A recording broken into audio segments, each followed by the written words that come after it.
اعوذ باللہ من الشیطان الرجیم بسم اللہ الرحمن الرحیم۔ ویورز السلام علیکم۔ ویورز میں ہوں آپ کا میزبان سید احمد سمیع اور آپ دیکھ رہے ہیں سید احمد سمیع یوٹیوب چینل راولپنڈی اسلام آباد سے۔ ویورز جیسا کہ آپ سب کو معلوم ہے کہ T20 کا ورلڈ کپ چل رہا ہے، دنیا کی بہترین قسم کی ٹیمیں اس میں حصہ لے رہی ہیں، کچھ ریگولر اور کچھ نان ریگولر۔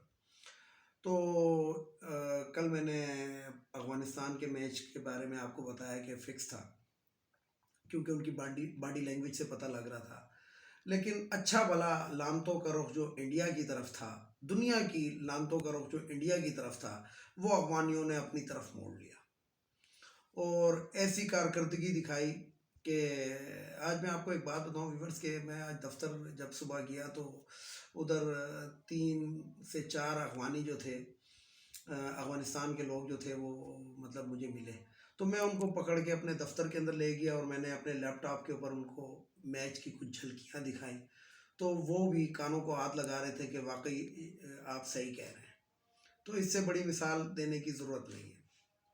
اب میں آتا ہوں دراصل اصل بات کی جانب۔ تو اصل بات یہ ہے کہ اب ایک سوالیہ نشان انڈیا کے تمام ریکارڈز کے اوپر بنتا ہے، یعنی کہ گواسکر کے رنزوں سے لے کے ٹینڈولکر کے رنزوں سے لے کر اور کوہلی کی بیٹنگوں تک اور یہ جتنے بھی ہیں، ان کو ذرا آپ یہ غور کریں کہ انہوں نے جتنے بھی ریکارڈز بنائے ہیں وہ ماٹھی ٹیموں کے خلاف بنائے، کوئی اچھی ٹیموں کے خلاف نہیں بنائے۔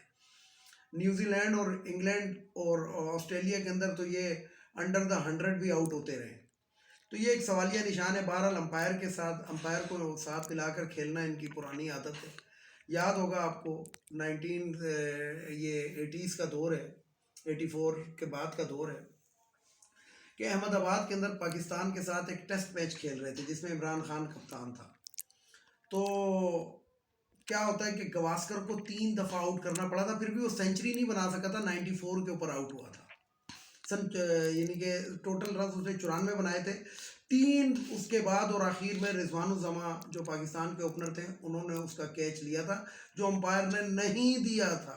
اس وقت یہ تھرڈ امپائر کا آپشن بھی موجود نہیں تھا، تو امپائر بھی وہ انڈین تھے۔